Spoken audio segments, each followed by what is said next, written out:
자, 계속해서 2회 문제를 풀이를 하도록 하겠습니다. 2017년 제2회 정기기사 동일출판사가 되겠고요. 그중에 이제 기기 문제 풀이를 하도록 할게요. 자, 문제 우리 41번부터 들어가도록 하겠습니다. 41번 보시게 되면 삼상 변압기 병렬운전하는 경우에 불가능한 조합이 나왔는데 우리 병렬운전 변압기에서 병렬운전이 나왔을 때 우리 가능할 때가 있고 불가능할 때가 있었죠. 불가능. 그래서 이걸 우리는 간단하게 어떻게 했냐면 가능할 때는요 짝수로 표현했던 거고요. 불가능은 우리 홀수로 표현을 했던 겁니다. 그래서 우리 짝수인 경우에는 이제 어떤 경우냐면 A 변압기와 B 변압기가 병렬운전을 할 적에 위상이 제로인 상태가 운전이 가능하다. 그래서 짝수로 표현했던 것이고 불가능 홀수일 때에는 델타 Y에 델타 델타가 있을 적에 개수가 3개 하나, 즉 홀수 형태가 되기 때문에 그때는 위상차가 30도만큼이 발생된다. 그때는 운전이 불가능하다. 이렇게 얘기를 했던 겁니다. 그래서 병렬운전이 불가능한 조합 물어봤으니까 홀수를 찾아주시면 돼요. 그래서 홀수가 남아있는 거는 정답 4번이 되는데 4번을 봐주시게 되면 델타 Y, 델타 델타, 델타가 3개, Y가 하나, 홀수 형태라고 보시면 됩니다. 그래서 이때는 위상차가 존재하기 때문에 운전이 불가능하다. 병렬운전이 불가능하다. 이렇게 기억을 해주시면 되겠고요. 그 다음에 이제 42번 문제로 한번 가봅니다. 42번 문제에 삼상직권 정류자 전동기에 중간 변압기가 쓰이고 있는 이유가 아닌 거 물어봤는데 우리 중간 변압기의 사용 목적 4가지를 기억을 해주셔야 됩니다. 요게 이제 잘 출제가 되는 파트거든요. 그래서 중간 변압기의 사용 목적, 중간 변압기를 쓰는 목적 4가지. 첫 번째가 이제 누구냐면 정류자 전압의 조정입니다. 이제 보기에 다 있으니까 제가 이제 읽어드릴게요. 정류자 전압의 조정이 첫 번째고요. 그다음에 두 번째는 회전자 상수의 감소가 아니라 증가예요. 증가. 회전자 상수의 증가. 아닌 걸 물어봤기 때문에 정답은 일단 2번이 되겠고요. 그다음에 이제 또 하나가 시료 건수비의 조정입니다. 시료 건수비의 조정. 그다음에 경보화 시에 속도 이상 상승 방지. 이렇게 해서 4가지를 찾아주시는 거였어요. 그래서 중간 변압기 사용 목적은 4가지. 첫 번째 뭐라고요? 정류자 전압의 조정. 두 번째 회전자 상수의 증가. 세 번째 시료 건수비의 조정. 네 번째 경보화 시에 속도 이상 상승 방지. 이렇게 기억을 해주시면 좋을 것 같습니다.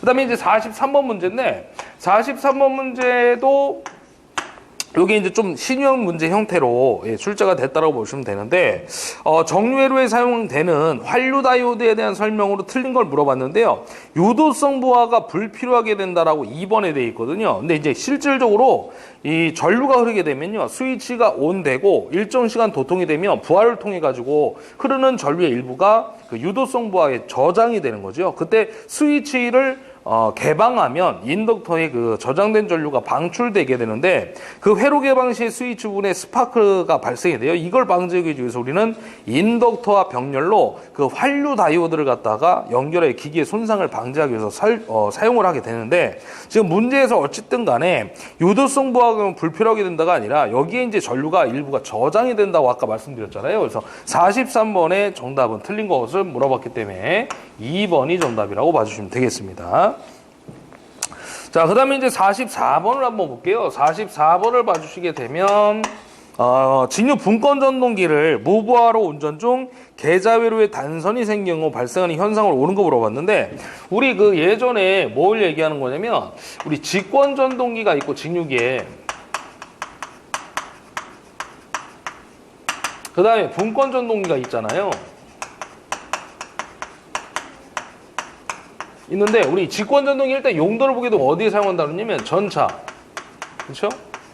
전차용. 또 하나가 어디냐면 기중기였죠. 왜 그러면 얘는 힘이 세기 때문에 그런 거죠. 토크의 힘이. 그래서 우리가 이 직권 전동기가 위험 속도가 될 때가 언제냐 그러면 전격 전압에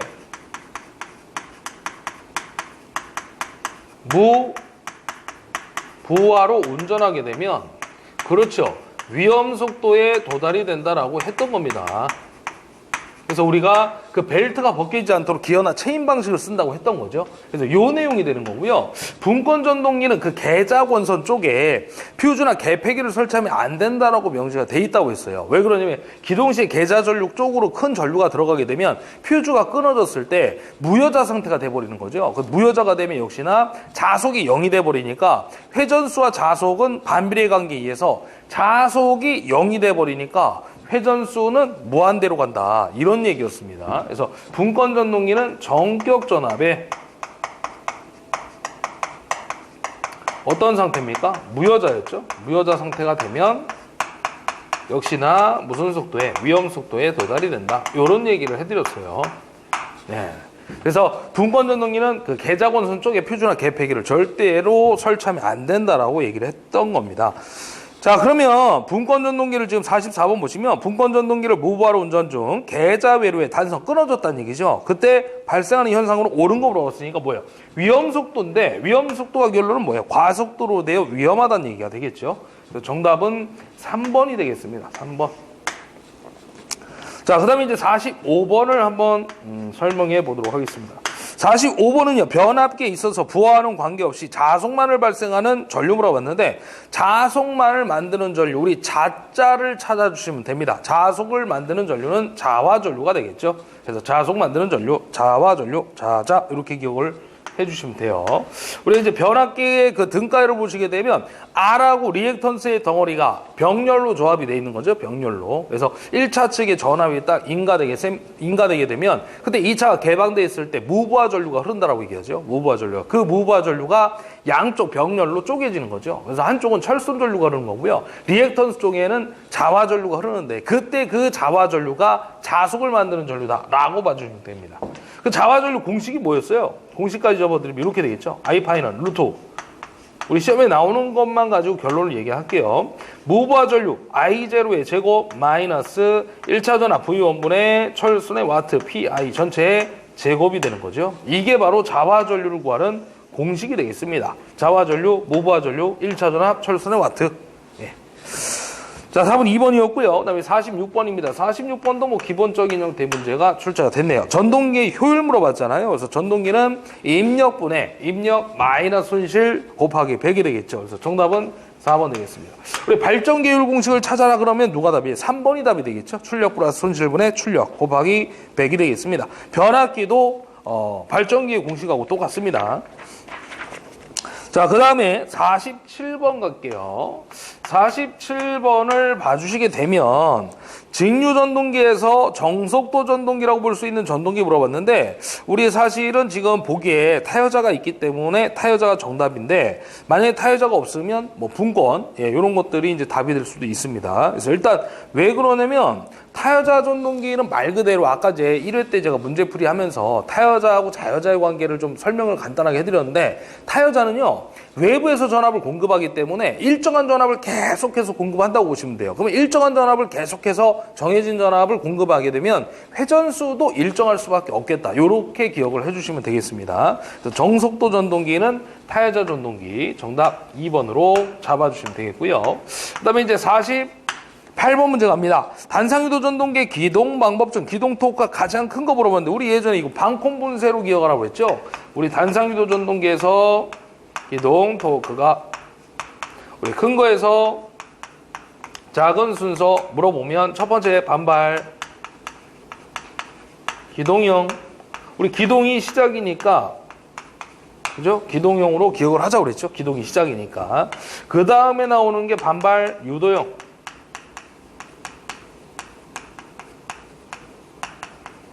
그 다음에 나오는 게 누구였어요? 그죠? 콘덴서 기동형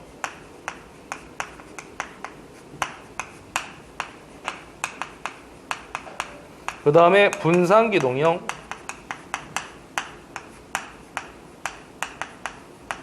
그 다음에 나오는 게 누구였어요? 그렇죠. 쉐이딩 코일형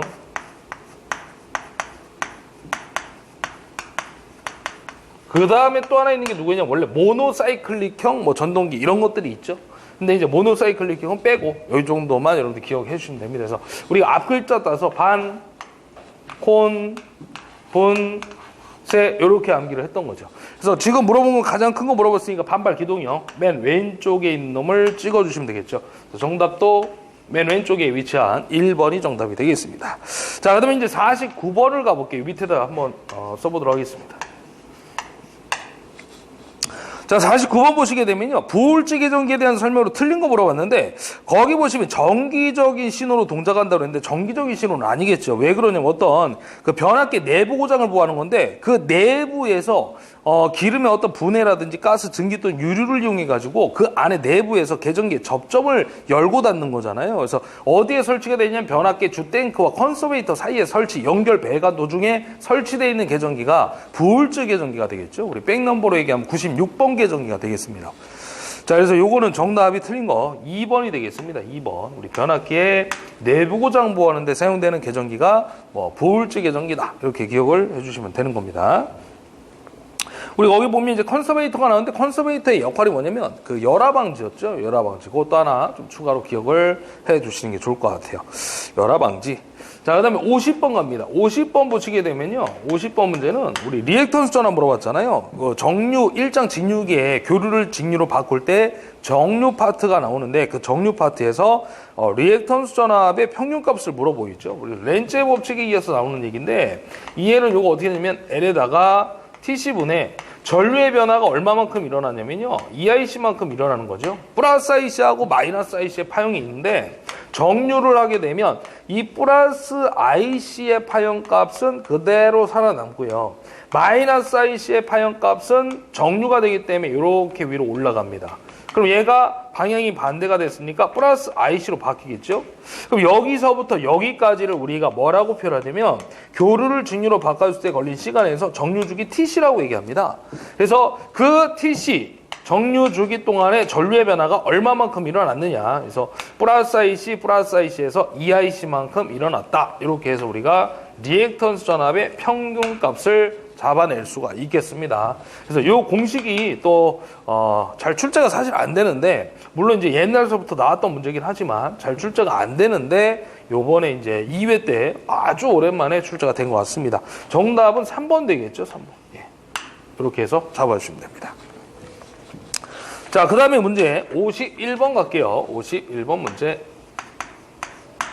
51번 보시게 되면 일반적인 전동기에 비하여 리니어 전동기의 장점이 아닌 거 물어봤는데 우리 리니어 전동기 나오면요. 얘는 직선 운동하는 거예요. 원 운동이 아니라 직선 운동하는 겁니다. 그래서 거기 풀이 보시면 뭐 장점, 단점에서 쭉 여러 가지 뭐 쭉 해서 써놨는데 한번 쭉 읽어보시면 외울 수는 없잖아요. 이걸 자체를 갖다가. 그리고 리니어 전동기의 문제가 잘 출제가 되질 않아요. 아주 가끔 출제가 됩니다. 아주 가끔. 뭐 제가 봤을 때 한 4, 5년에 한 번 정도 나올까 말까인데 하여튼 나왔으니까 간단하게 한번 보시고 일단 답은 원운동이 아니라 직선운동이다. 그래서 아닌 거 물어봤기 때문에 정답은 4번으로 체크해 주시면 되겠습니다.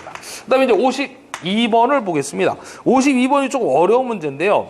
요것도 우리 원래 기출문제에 좀 있었던 거예요. 사실은 숫자 안 바뀌고 똑같이 출제가 된 건데 주파수가 전격보다 3% 감소했다고 했고요. 전압은 전격보다 3% 상승됐을 때 전원에서 운전되는 변압기가 있대요. 그때 철선이 주파수 F 그 다음에 최대 자속 밀도 B 제곱에 비례한다면 변압기 철선은 전격 상태에 비해서 어떻게 달라지냐고 물어봤죠. 저 무슨 얘기냐면 주파수가 3% 감소하고요. 전압이 3% 상승됐을 때 철선이 그 전격 상태에 비해서 어떻게 달라지느냐, 증가하느냐, 감소하느냐 그걸 물어본 거죠.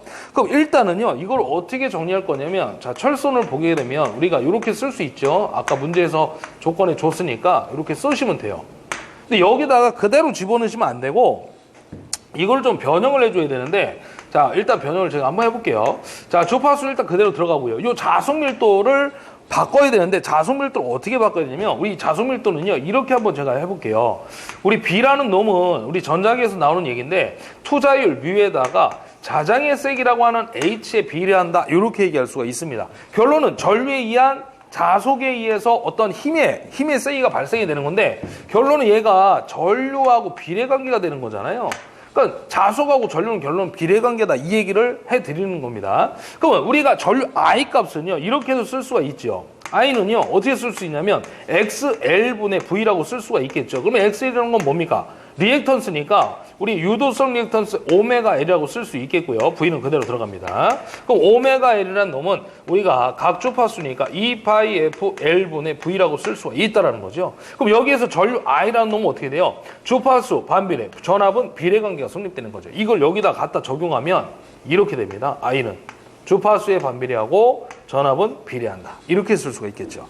그러면 우리 여기 B값은 결론은 전류하고 비례인데 전류는 주파수 반비례, 전압은 비례니까 B값에다가 요걸 그대로 적용할 수가 있겠죠. 그럼 적용하면 이렇게 됩니다. F분의 V 전체 제곱 이렇게 쓸 수가 있다라는 거죠. 그래서 여기다가 이제 적용을 해 주시면 되시는 거야. 그럼 얘는 자 보면 얘는 여기 F의 제곱이고 얘는 F잖아요. 그럼 약분을 시키게 되면 뭐가 남냐면 F분의 V제곱이 남겠죠. 결론은. 그래서 여기에다 적용을 해주시면 돼요. 그래서 철선이란 놈은 어떻게 될 것이냐. 자, 주파수는 아까 뭐라고 했습니까? 문제 조건에서 3% 감소한다고 했으니까 1이 기준이니까요. 100% 1이 기준이니까 3%를 빼면 0.97이 되겠죠. 그래서 0.97F 써주시면 되고요. 전압은 3% 상승한다고 했으니까 1이 기준이니까 100%. 그러면 3%니 증가하면 1.03이 되는 건가요? 예, 그렇죠. 103이니까 1.03 잡아주시면 돼요. 여기에다가 제곱에 비례하니까 1.03 전압 전체 제곱 이렇게 표현을 해주시면 되겠습니다. 그래서 요거 제곱 때리고 0.97을 나눠주면 되니까 요걸 계산하게 되면 얼마 나오냐면요. 제가 눌러보니까 이게 1.0937 나오고요. 그 다음에 주파수 F분의 전압 V의 제곱 이렇게 나옵니다. 자, 그 다음에 이제 퍼센트로 보라고 여기다 곱하기 100을 해줘야 되겠죠. 퍼센트로 나오면 몇 프로 나와요? 109.37% 정도가 나오겠죠. 예, 그러면 몇 프로 증가했다고 보시면 될까요? 100%를 기준 잡았을 때 9점 대략 그렇죠. 9.37%니까 9.4%가 증가했다. 이렇게 결론이 나오겠습니다. 그렇죠? 주파수가 3% 감소하고 전압이 3% 증가했을 때 정격 상태에 비해서 얼마만큼 변할 것이냐. 철선이 9.4%가 증가하겠다. 이런 얘기가 되겠습니다. 결론은 전압이 제곱에 비례하기 때문에 증가할 수밖에 없겠죠. 철선 값이 전압이 올라가면. 그렇죠? 그래서 9.4% 증가한다. 정답은 3번이 되겠네요. 3번. 예, 좀 어려운 문제인데 뭐 그냥 답으로 외우고 가셔도 상관없을 것 같아요. 숫자가 안 바뀌어 나왔기 때문에 예, 그냥 이런 거는 답으로 체크하고 가시면 될 것 같습니다. 자, 그 다음에 53번 문제를 이쪽에서 한번 풀이해 드리도록 하겠습니다.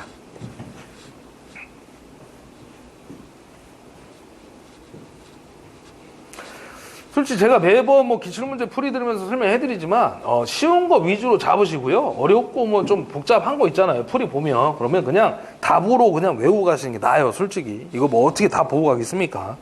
자, 그 다음에 이제 53번을 봐주시면 될 것 같고요. 53번 문제는 교류 정류자기에서 갭의 자속 분포가 정연파로 파이엠이 0.14 웨버, 극수 P가 2극, 그 다음에 병렬회로 수가 1, 총도체 수가 되겠죠. Z가 200, 회전수 N이 1200 RPM인 경우에 브러쉬의 축이 자극축과 30도라면 속도 기전력의 시료값은 몇 볼트냐고 물어봤는데요.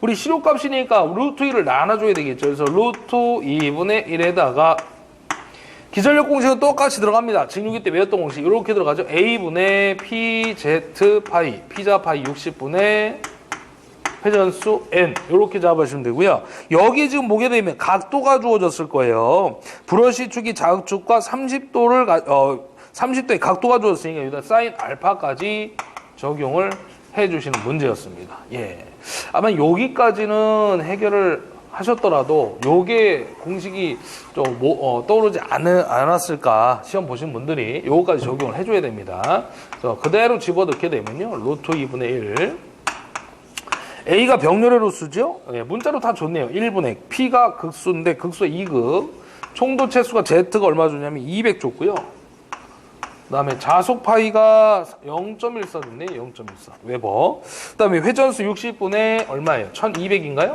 예, 요렇게 주어졌네요. 요거 눌러주시면 되는 겁니다. 그래서 요거 누르면 얼마 나오냐? 400V 나오겠죠? 약 400V. 그래서 정답은 2번 되겠습니다. 2번. 요렇게 해서 체크를 해주시면 되겠고요. 그 다음 54번 가겠습니다. 54번 문제. 자, 54번 문제는 직류를 다른 전압의 직류로 변하는 전력 변환기가 나왔는데, 우리 전력 변환기가 몇 가지 있죠, 대표적으로. 그래서 직류를 직류로 변환하는 건 누구냐면 초포형 인버터예요. 그래서 정답이 1번이 되겠습니다.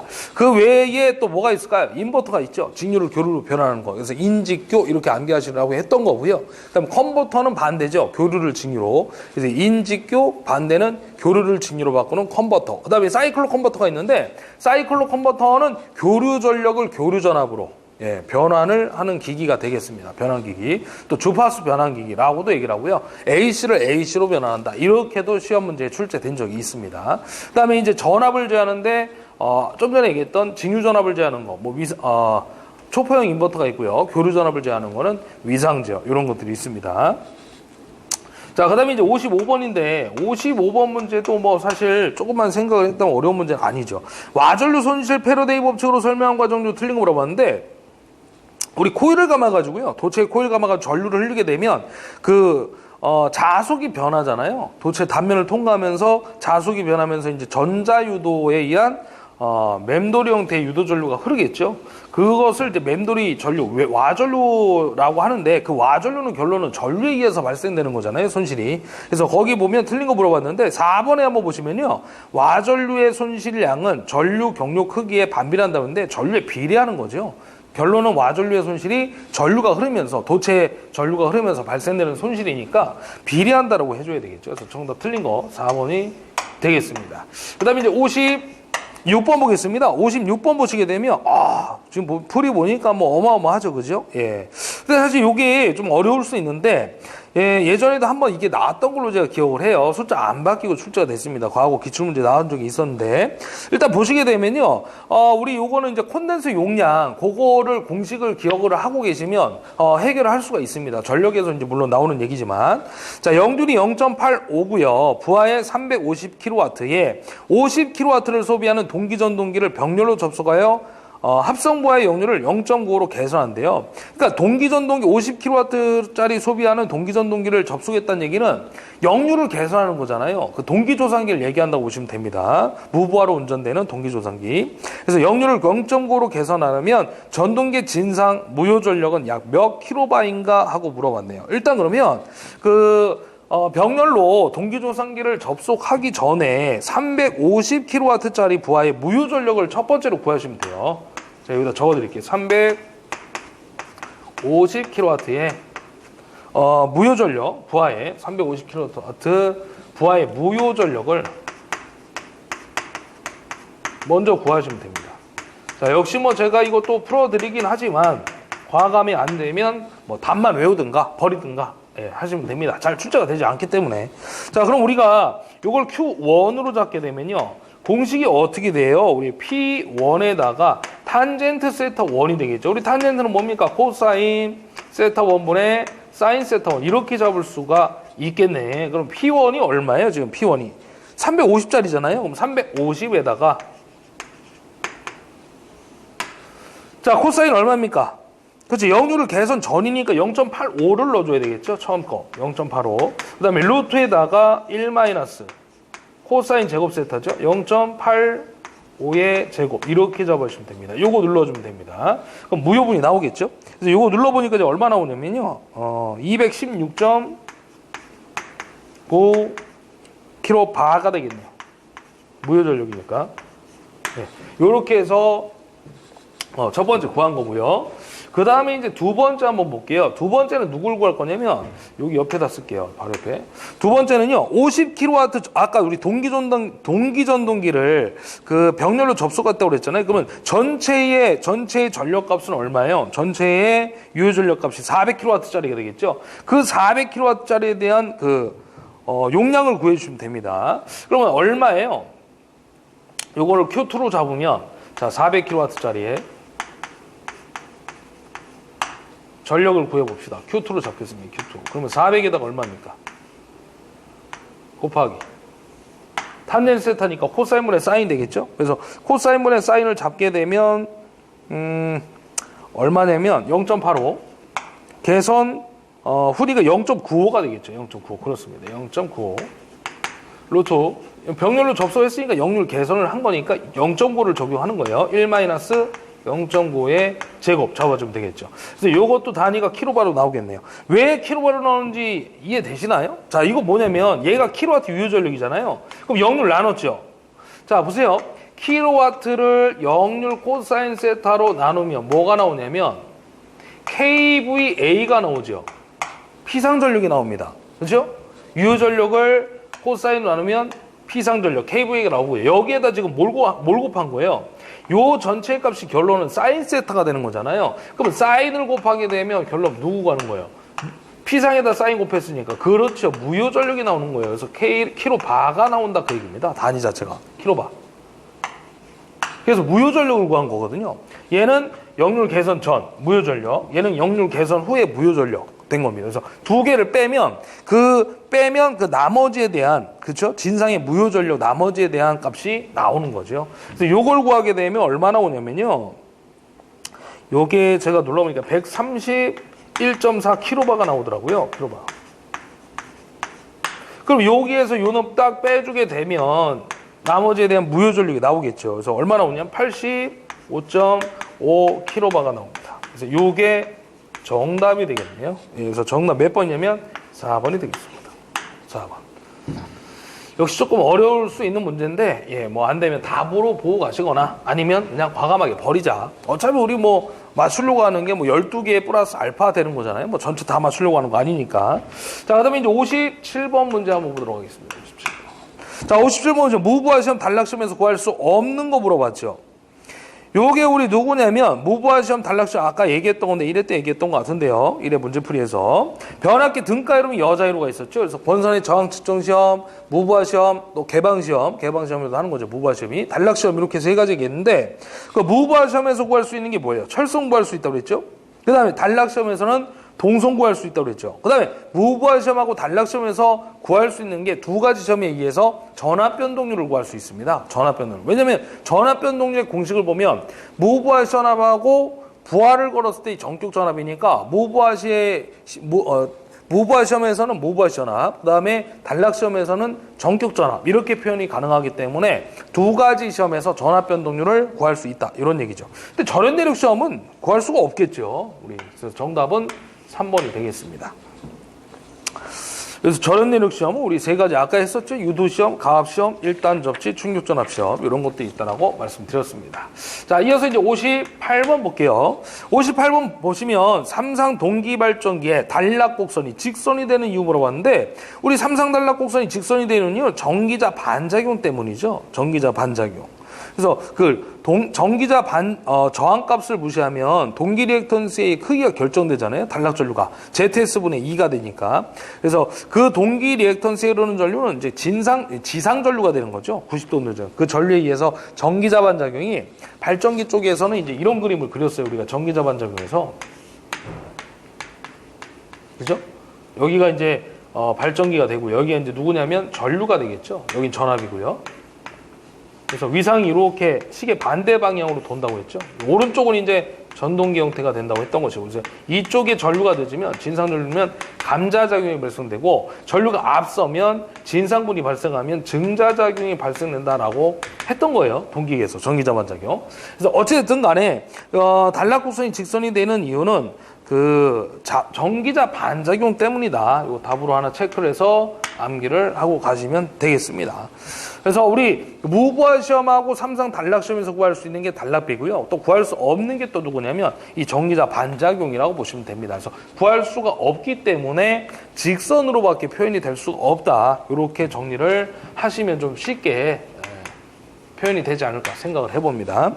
자, 그다음에 이제 59번 보시게 되면요. 출력이 5000kV짜리 주어졌고요. 전압이 3.3kV, 동기 임피던스가 매상 1.8ohm인 삼상 동기 발전기 단락비 물어봤는데 우리 단락비를 물어보게 되면 공식이 일단 여기서부터 출발이 되죠. 동기 임피던스율부터 출발이 됩니다. 공식이. 그래서 단락비 KS분의 1이 되는 거고요. 그 다음에 V제곱분의 PZS가 있고요. 그 다음에 V분의 루트 3 IN에 ZS가 있고요. 그 다음에 마지막으로 IS분의 IN이 있겠죠. 단락전류, 전격전류입니다. 그래서 요 공식 네 가지가 이제 동기 임피던스율을 표현한 네 가지 형태의 공식이라고 보시면 되는데, 아까도 얘기했지만 단락비가 크면 임피던스는 작아지는 거고요. 임피던스가 커지면 단락비는 작아지면서 안정도가 떨어지는 거죠. 그래서 결론 손실과 관련이 있다 그 얘기입니다. 안정도가 단락비하고. 자, 그러면 지금 물어본 건 단락비 나왔고요. 용량이 주어지면 두 번째 공식을 이용한다고 그랬어요. 공식 네 가지 번호를 부여하면 이렇게 쓸 수가 있는데 1번부터 4번까지. 그래서 요거는 공식만 나온다고 그랬죠. 요거 공식. 뭐 계속해서 얘기를 했던 부분입니다. 문제다. 계산 문제 나왔을 때. 그래서 요거는 단락비. 두 번째는 용량이 주어졌을 때 우리 두 번째 공식을 이용하자. 그 다음에 네 번째는 뭐예요? 단락전류가 그렇죠. 단락전류가 주어지면 네 번째 공식을 이용해서 풀면 된다 했던 겁니다. 자, 그럼 지금은 단락비가 일단 나왔으니까 KS분의 1, 첫 번째 공식은 끄집어내고요. 그 다음에 용량이 주어졌냐, 단락전류가 주어졌냐, 거기서 찾아내면 될 것 같습니다. 단락전류는 없죠. 그럼 얘는 나가리죠. 그럼 용량이 주어졌으니까 요 놈이 나오겠죠. 그래서 V제곱분의 PZS를 적용해 주시면 됩니다. 그럼 단락비 물어봤으니까 KS는 자, 위아래 바꿔야 되겠죠? PZS분의 V제곱 이렇게 써주시면 됩니다. 자, 그럼 용량 P값 얼마예요? 5000kV니까 기본 단위 바꾸면 5000 곱하기 10에 삼승 곱하기 임피던스 얼마입니까? 임피던스 1.8옴 줬고요. 전압 얼마예요? 전압 3.3kV는 3300V니까 3300의 제곱 잡아주시면 되겠죠. 요거 계산기 눌러주면 됩니다. 그래서 대략 얼마 나옵니까? 1.2가 나오겠네요. 단락비가. 그래서 정답은 2번 되겠습니다. 2번. 자, 그 다음에 이제 마지막 60번 문제 해결을 하도록 하겠습니다. 60번 보시면 회전자에 의한 분류가 아닌 거 물어봤는데, 우리 회전 계자형이 있고요. 회전 전기자형이 있고, 유도자형이 있죠. 원통형은 이거는 어떤 그 외형의 형태에 의한 분류라고 보시면 됩니다. 그래서 원통형하고 그 비원통형이 있는데, 돌긋기가 있었잖아요. 돌긋기, 철긋기, 그 다음에 비돌긋기, 뭐 이렇게 얘기를 할 수가 있습니다. 그래서 비돌긋기가 돌출돼 있지 않은 원통형 회전자다. 그 다음에 돌긋기는 돌출되어 있으니까 비원통형 회전자다. 이렇게 또 얘기할 수 있습니다. 어떤 외형에 의한 분류에서 나타날 수가 있겠고, 회전자에 의한 분류는 이제 돌아가는 회전자가 누구냐, 계자가 회전자냐, 전기자가 회전자냐, 아니면 유도자형이 있냐, 이렇게 얘기할 수가 있겠습니다. 거기 풀이해 보시게 되면요, 뭐 다 자세히 나와 있는데, 회전 계자형은 계자가 회전하는 거고, 고정자가 이제 전기자가 고정자가 되는 겁니다. 일반적으로 우리가 동기기는 이제 회전 계자형을 많이 쓰는 거고요. 회전 전기자형은 이제 그 직류기에서 쓰는 거죠. 직류기에서. 계자가 고정자, 전기자가 회전자.